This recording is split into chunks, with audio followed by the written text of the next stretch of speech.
নমস্কার, আমি মৃত্যুঞ্জয় মুর্মু, বিধায়ক রায়পুর বিধানসভা।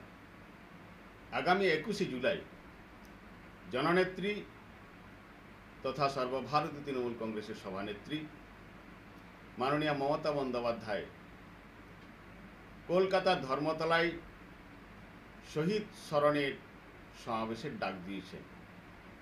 আমরা সবাই কলকাতা পৌঁছাব। আপনারা জানেন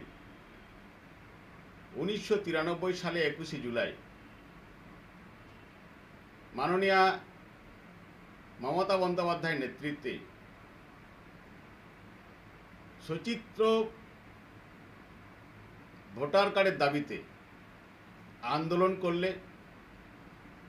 তৎকালীন বামফ্রন্ট সরকার তাদের গুলিতে আমাদের 13 জন কর্মীকে হারায়। শহীদের রক্ত হবে না কো ব্যর্থ, শহীদ তোমায় ভুলছি না ভুলব না, শহীদ স্মরণে আপন মননে রক্তঋণ শোধ করে। লোকসভা নির্বাচনে তৃণমূল কংগ্রেস 29টি আসনে জয়ী হয়েছেন। সেই জয়কে শহীদদের প্রতি উৎসর্গ করব।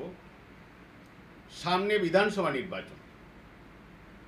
এই বিধানসভা নির্বাচনে ঐতিহাসিক জয় ছিনিয়ে আনতে মমতাদির এবং অভিষেকদার বার্তা শুনতে ধর্মতলায় যাব